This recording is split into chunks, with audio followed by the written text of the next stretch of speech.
Amos and Boris by William Steig. Amos, a mouse, lived by the ocean. He loved the ocean. He loved the smell of the sea air. He loved to hear the surf sounds, the bursting breakers, the backwashes with rolling pebbles. He thought a lot about the ocean, and he wondered about the faraway places on the other side of the water.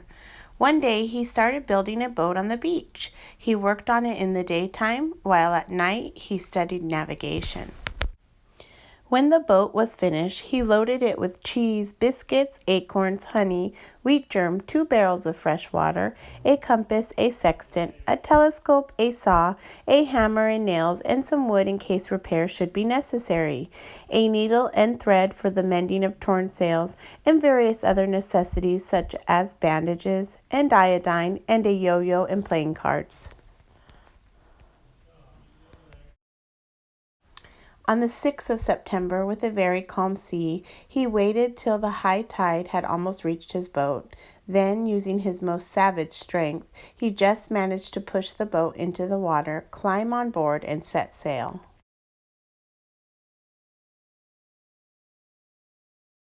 The rodent, for that was the boat's name, proved to be very well made and very well suited to the sea, and Amos, after one miserable day of seasickness, proved to be a natural sailor, very well suited to the ship. He was enjoying his trip immensely. It was beautiful weather. Day and night he moved up and down on waves as big as mountains, and he was full of wonder, full of enterprise, and full of love for life.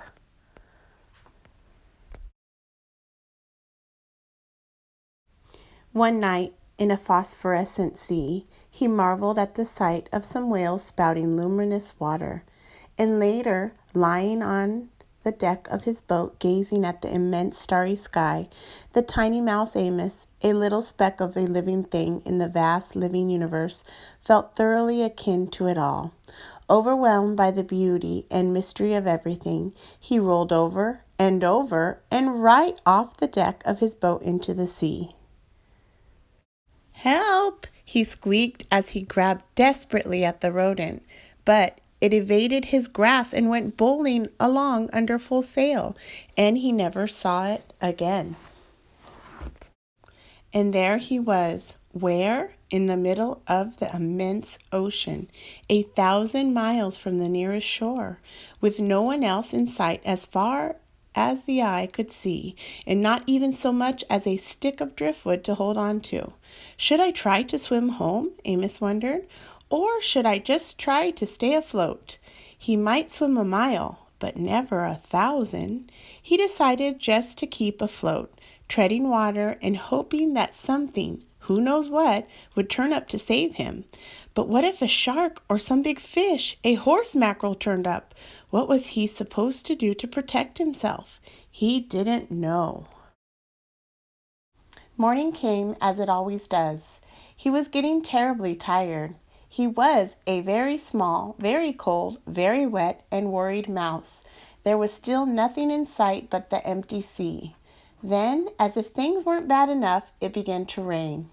At last the rain stopped, and the noonday sun gave him a bit of cheer and warmth in the vast loneliness.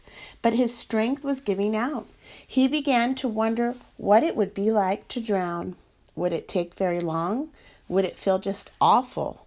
Would his soul go to heaven? Would there be other mice there? As he was asking himself these dreadful questions, a huge head burst through the surface of the water and loomed up over him. It was a whale. "What sort of fish are you?" the whale asked. "You must be one of a kind." "I'm not a fish," said Amos. "I'm a mouse, which is a mammal, the highest form of life. I live on land." "Holy clam and cuttlefish," said the whale. "I'm a mammal myself, though I live in the sea. Call me Boris," he added. Amos introduced himself and told Boris how he came to be there in the middle of the ocean.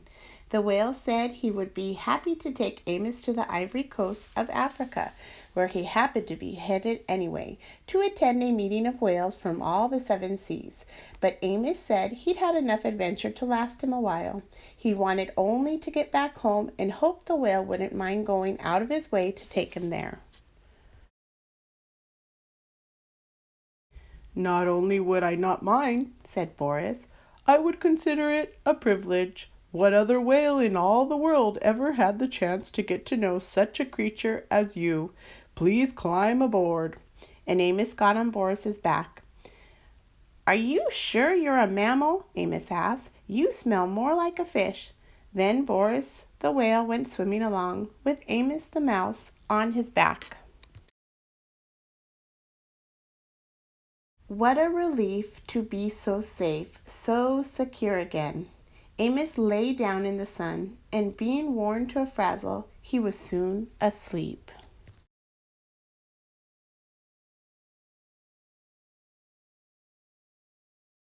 Then all of a sudden, he was in the water again, wide awake, spluttering and splashing about. Boris had forgotten for a moment that he had a passenger on his back and had sounded. When he realized his mistake, he surfaced so quickly that Amos was sent somersaulting, tail over whiskers, high into the air. Hitting the water hurt. Crazy with rage, Amos screamed and punched at Boris until he remembered he owed his life to the whale and quietly climbed on his back. From then on, whenever Boris wanted to sound, he warned Amos in advance and got his okay. And whenever he sounded, Amos took a swim.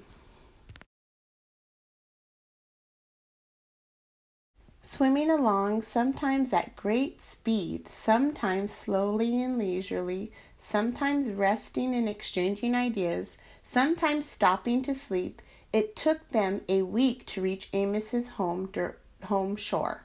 During that time, they developed a deep admiration for one another. Boris admired the delicacy, the quivering daintiness, the light touch, the small voice, the gem-like radiance of the mouse. Amos admired the bulk, the grandeur, the power, the purpose, the rich voice, and the abounding friendliness of the whale. They became the closest possible friends. They told each other about their lives, their ambitions. They shared their deepest secrets with each other. The whale was very curious about life on land and was sorry he could never experience it. Amos was fascinated by the whale's accounts of what went on deep under the sea. Amos sometimes enjoyed running up and down on the whale's back for exercise.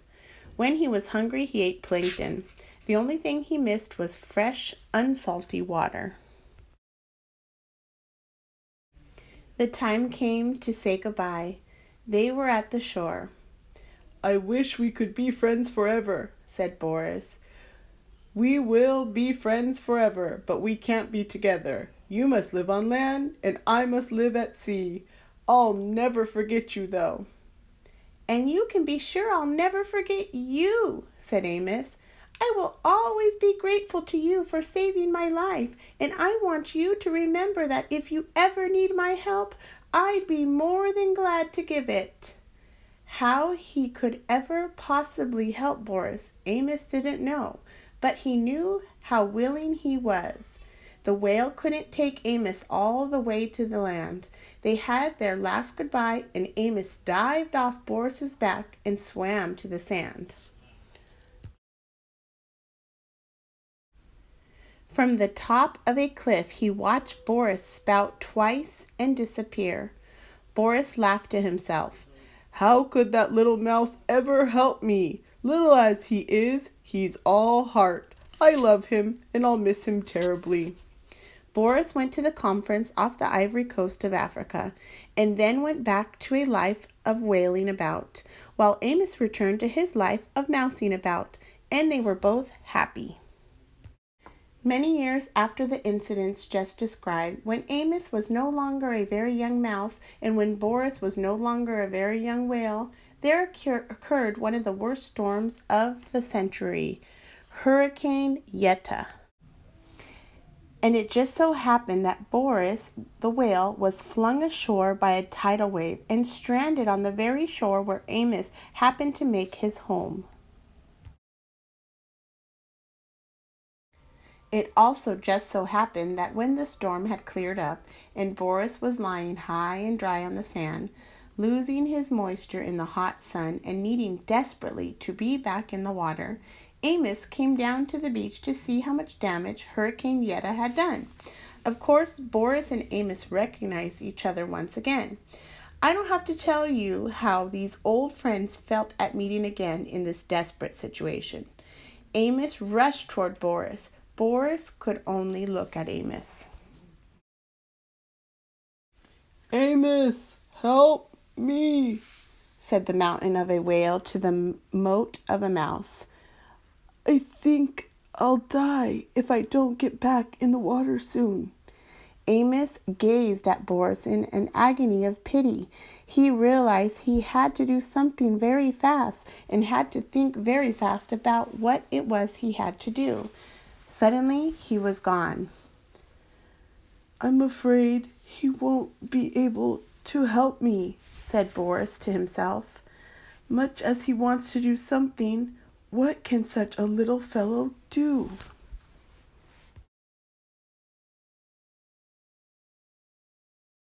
Just as Amos had once felt all alone in the middle of the ocean, Boris felt now, lying alone on the shore. He was sure he would die, and just as he was preparing to die, Amos came racing back with two of the biggest elephants he could find. Without wasting time, these two good-hearted elephants got to pushing with all their might at Boris's huge body until he began turning over, breaded with sand and rolled down toward the sea. Amos, standing on the head of one of the elephants, yelled instructions, but no one heard him. In a few minutes, Boris was already in water, with waves washing at him, and he was feeling the wonderful wetness. You have to be out of the sea, really, to know how good it is to be in it, he thought. That is, if you're a whale. Soon he was able to wiggle and wriggle into deeper water. He looked back at Amos on the elephant's head. Tears were rolling down the great whale's cheeks. The tiny mouse had tears in his eyes, too. "Goodbye, dear friend," squeaked Amos. "Goodbye, dear friend," rumbled Boris, and he disappeared into the waves. They knew they might never meet again. They knew they would never forget each other.